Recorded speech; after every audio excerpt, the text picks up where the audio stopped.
Good morning to all. So, in our today's class, we'll discuss about the synopsis part of thermodynamics.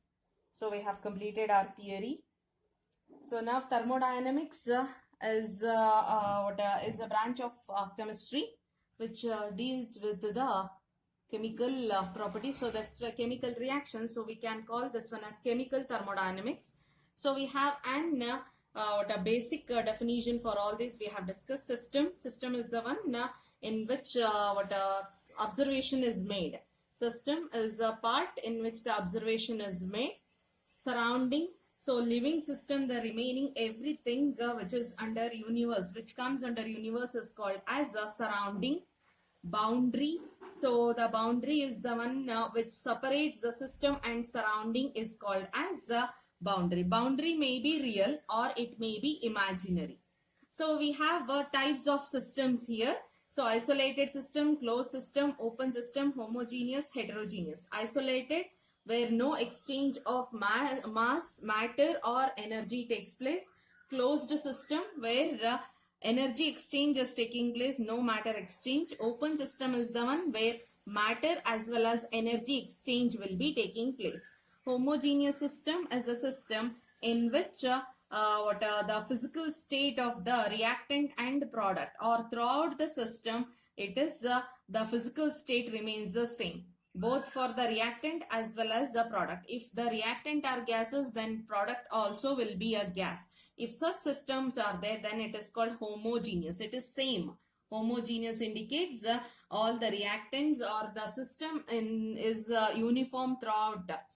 So heterogeneous system is nothing but the system which is not completely homogeneous throughout. So it is different phases. The reactant will be in different phase or product will be in different phase.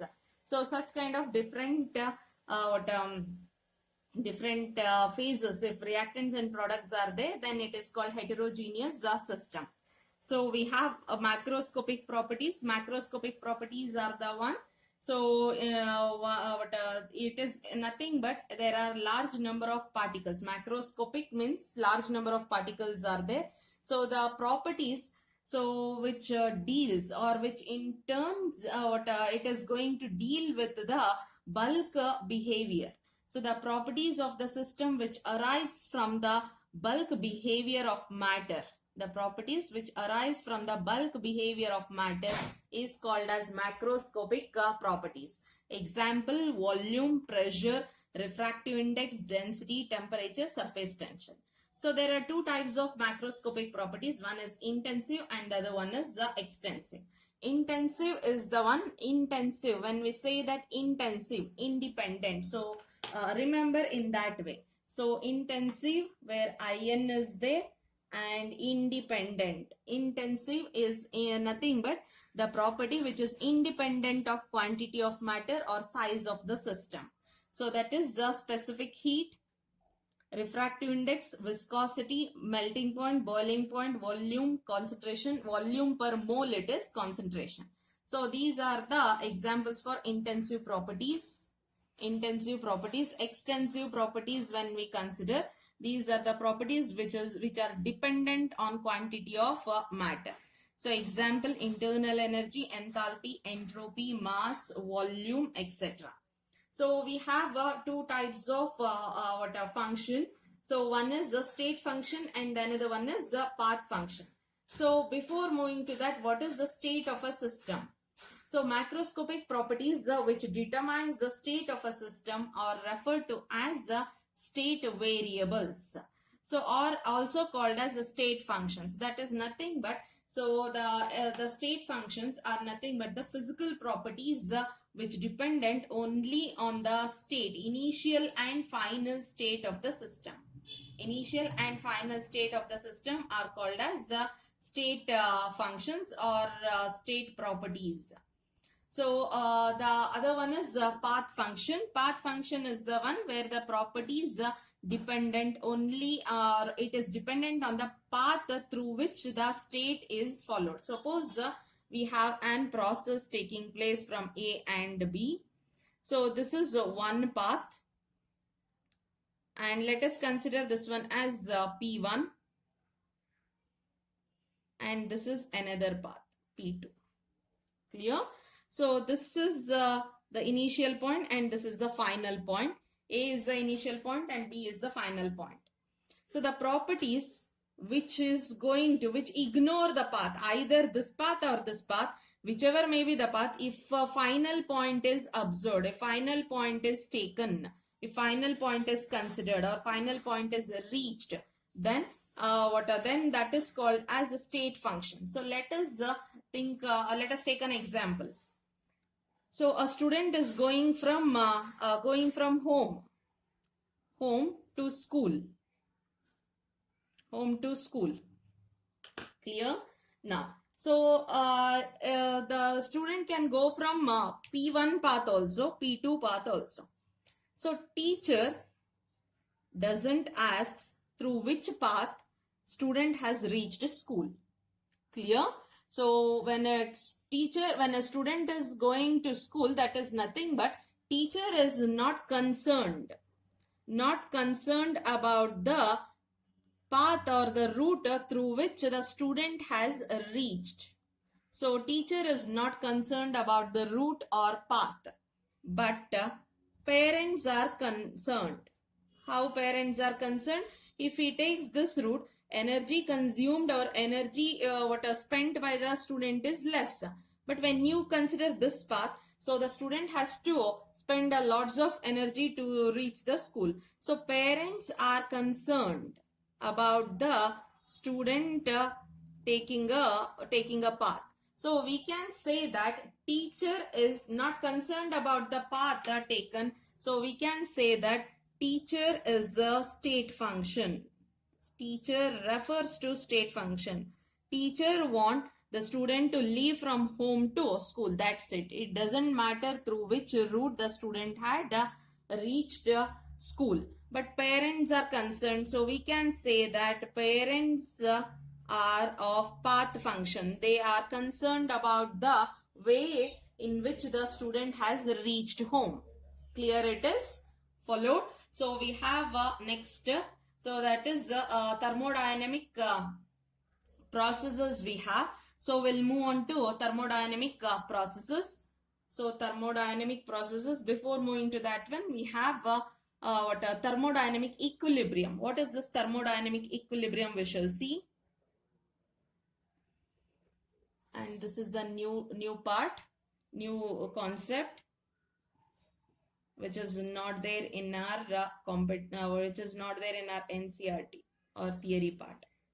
Thermodynamic equilibrium. What is this thermodynamic equilibrium? A system is said to have attained a state of thermodynamic equilibrium when it shows no further tendency to change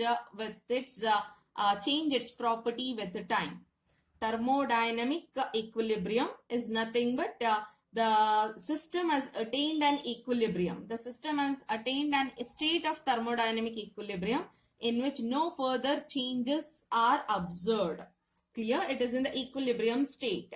So we have, how to analyze, what are the criteria for this thermodynamic equilibrium?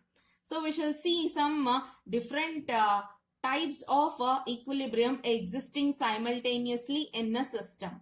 In a system, which are those thermodynamic, which are those three different types of equilibrium which are required for the criteria of thermodynamic equilibrium. To attain an thermodynamic equilibrium, some three different types of equilibriums are there. So if they possess those equilibrium, it is said that the system is in thermodynamic equilibrium. Clear? Which are those three types of equilibrium? We shall see. That is, first one is chemical equilibrium. Chemical equilibrium.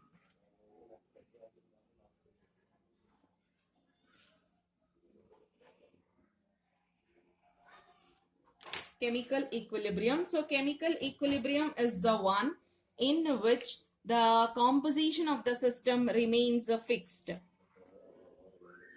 Chemical equilibrium in which the system in which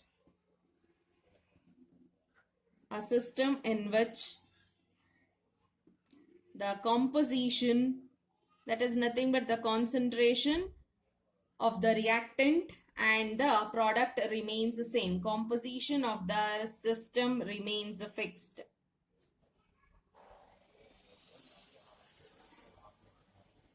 Remains fixed. Then it is called as chemical equilibrium. So let us take up the second one.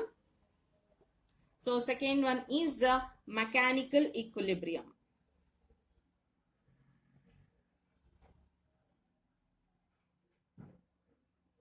Mechanical equilibrium. So no chemical work is done between the different parts of the system or between the system and the surrounding. So there is if at all, if the system is consisting of different parts, if the system is of different parts, so then there is no chemical work done in between the parts of the system also, or in between the system and surrounding also. So we can say that no chemical work. So when chemical work is done, so when chemical work is attained, so that is nothing but, so what happens is when chemical work is done, there will be some changes of volume, there will be some change of expansion or chance of expansion or compression may takes place. So that compression or expansion is called as mechanical work. So no chemical work is done between different parts of system or between the system and surrounding. So how it can be achieved? It can be achieved by keeping the pressure constant. So it can be achieved. Mechanical equilibrium, it can be achieved by keeping the pressure constant. If at all, if the pressure is maintained constant, if pressure is maintained constant, then mechanical equilibrium is being attained. So we'll move on to the next one. That is thermal equilibrium, last part.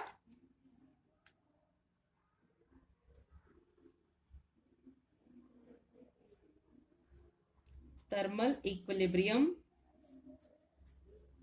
So in the thermal equilibrium, temperature remains constant. Temperature remains constant.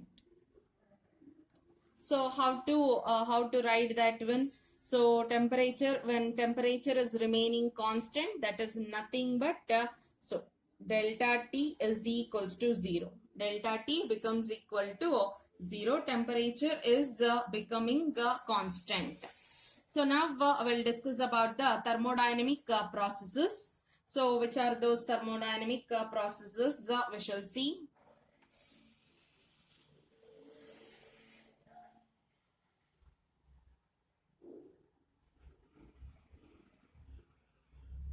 Thermodynamic processes in terms of what a graph we shall discuss. Already we have written all those graphs and we have discussed.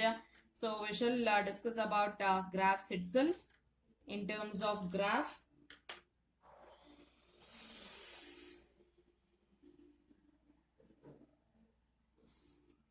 In terms of graph, pressure against volume,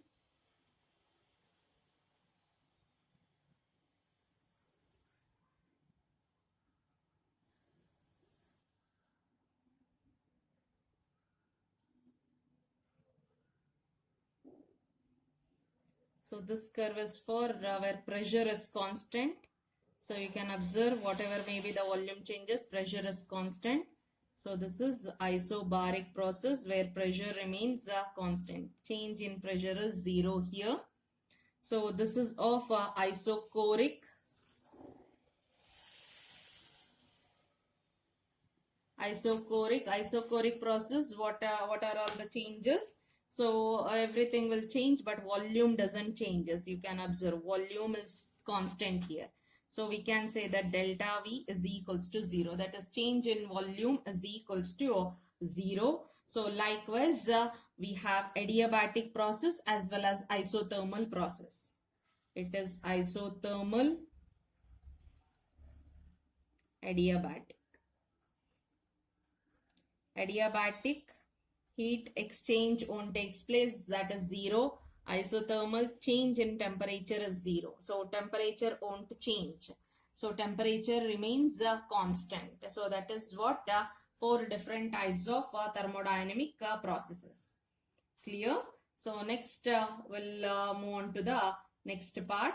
So thermodynamic processes we have studied. So we have first internal energy, and first law of thermodynamics we have already studied. So first law of thermodynamics says that delta U is equals to Q plus W. Delta U is internal energy change. Q is the heat absorbed or heat liberated. Q indicates the amount of heat liberated or absorbed. So if the system is concerned, so we'll write that general part also. If system is concerned, if heat is, this is our system and outside is our surrounding. Outside this system is surrounding. Clear? So if heat is absorbed, so heat is absorbed by the system, that is from the surrounding. Surrounding is giving out some amount of heat and system is absorbing heat. Then it is positive. Sign of Q is positive. If system is giving out heat, so that is the system is giving out heat to surrounding, then it will be negative. So we always will talk about system only, not about surrounding. Clear? So system is losing some amount of heat, then it is indicated by negative sign. So likewise, if work done on the system, if work is done on the system, that is nothing but system is surrounding is doing work for the system. So if work is done on the system, then so it is positive. Then it is positive. If work is done by the system, so work is done by the system, that is nothing but when we say that work is done on the system, so it is compression. It is compression. If work is done by the system, then gas is going to expand. Gas which is present in the system is going to expand, and that is called expansion. So where if work is done by the system, then it becomes minus W. Then it becomes minus W. Clear it is? These are the few important terms. Next, one formula we have written, delta U is equals to Q plus W. So we have heat and work. So heat and work are the two important types of energy through which the system is going to lose or gain energy. So we have two types of work, that is heat and work. Two types of energy, not work. So two types of energies, so through which the system is going to either lose or gain energy. In this manner itself, either in the form of heat or in the form of work only, so the system is going to either gain or lose heat. So these are the sign convention of a system or heat and work we have seen. So according to this, 1 joule is equals to 10 to the power of 7 ergs. That is regarding either heat or work in terms of energy we are telling. So work is measured in terms of either ergs or joule. So the SI unit of work is joule. So SI unit of heat is also joule because it is both are the types of energies itself. So 1 joule is equals to 10 to the power of 7 ergs. So we have, so in this, if it is concerned, that is equals to 0.2 390 calories. Clear? So we can say that 1 calorie greater than 1 joule, which is greater than 1 erg. Clear? Now, so this is about the relationship. So next we'll move on to one more formula, that is enthalpy. Delta H is equals to delta U plus P delta V. So delta H is equals to delta U plus P delta V. We can also write the same formula in terms of RT also. Delta H is equals to delta U plus RT to the power just a minute, RT into delta N, delta Ng into RT, not to the power, delta Ng RT. Delta H is equals to delta U plus RT into delta Ng. So delta Ng is nothing but, it is from the reaction we are going to calculate number of gaseous products minus number of moles of gaseous reactants. It is from the balanced equation, we are going to calculate the number of moles of gaseous products minus number of moles of gaseous reactants. So these two are the formulas. We have one more thing. So heat at constant pressure is called as delta H. Heat at constant volume is called as delta U. So these are the formulas. So first formula is delta U is equals to Q plus W, that is first law of thermodynamics, enthalpy formulas and the relation. So we have relation for this one also. So if at all, if delta Ng is 0, suppose, so we'll discuss, delta Ng is equals to 0, then delta H is equals to delta U. If suppose delta Ng is greater than 0, that is nothing but positive if it is.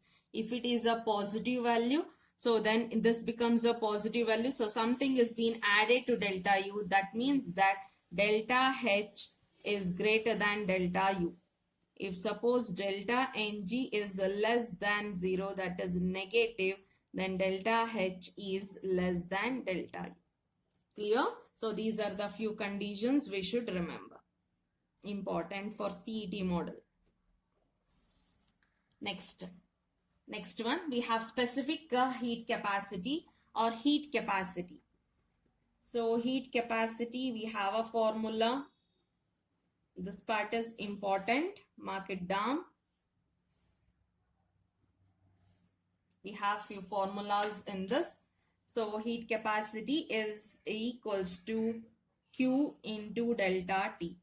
So C is equals to Q into delta T. That is, C is heat capacity. Heat capacity is equals to Q into change in temperature. So this is heat capacity formula. So molar heat capacity, we have molar heat capacity is equals to heat capacity divided by number of moles. So this is the molar heat capacity. Molar heat capacity. Molar heat capacity. So likewise, we have specific heat capacity also. Specific heat capacity is for molar heat capacity is for 1 mole. 1 mole of a substance. So what heat capacity, that is the heat required to raise the temperature of 1 mole of a substance by 1 degree Celsius, that is called molar heat capacity. So we have 2 different types of heat capacities, that is heat capacity at constant volume, heat capacity at constant volume, and heat capacity at constant pressure. Heat capacity at constant volume is called as CV. Heat capacity at constant pressure is mentioned as CV. So we have 2 different heat capacities we have. But whenever we'll consider an molar heat capacity. So molar heat capacity, we have one more formula to write. So we'll write it.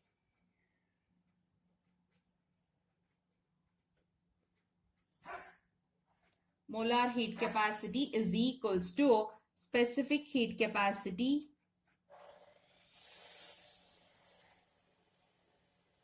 into molecular weight. Specific heat capacity into molecular weight. So heat capacity at constant volume and heat capacity at constant pressure. So we can, if at all, if it is taken for 1 gram, then we call this one as molar heat specific heat capacities. So molar heat capacity, so we can write that one as Cm is equals to Cv into molecular weight. So it is the Cm where volume is constant, Cm where pressure is constant. So V we have written volume constant, P we have written pressure constant. It is molar heat capacity. So Cm is molar heat capacity at constant volume, molar heat capacity at constant pressure. That is equals to, so specific heat capacity at constant pressure, it is at constant pressure into molecular weight. So these two are the new formulas you need to remember. So next we have a relationship between Cp and Cv. So we shall see that one. So it is Cp minus Cv is equals to R. R is a gas constant, universal gas constant. Its physical significance and all we have studied in theory videos. So we have R is equals to, in terms of calories, as 2 calories we can write, or in terms of joule, if at all, if it has to be written, then 8.314 joule. In terms of joule it is. Clear? So we have a few more formulas. So that is for monoatomic gas. So if at all, if the gas is, and this is the first formula we have written. Second one for monoatomic gas.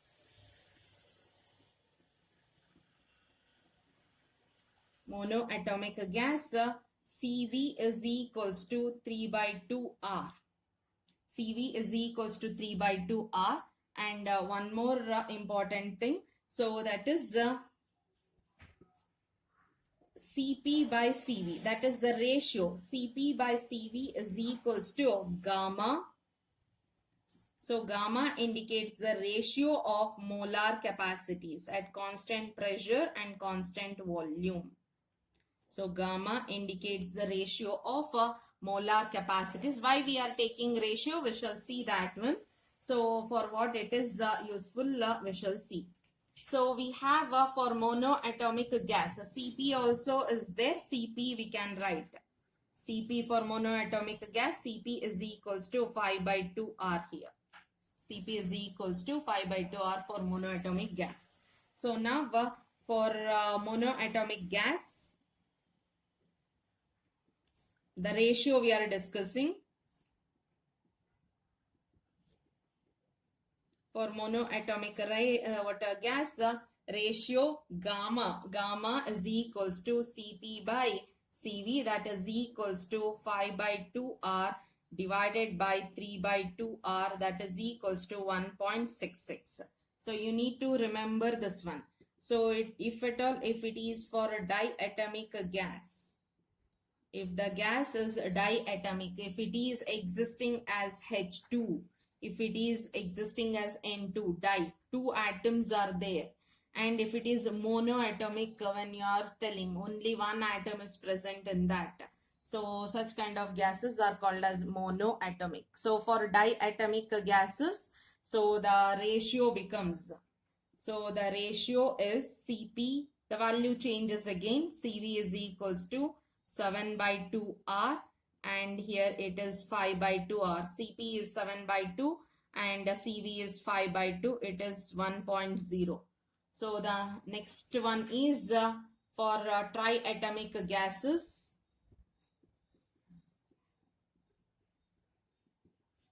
Triatomic gas, so gamma is equals to Cp by Cv, and that is equals to 8R by 6R, that is equals to 1.33. So the value is 1.33. Clear? So we have a few more important formulas in our next class. So we shall discuss about that. Thank you.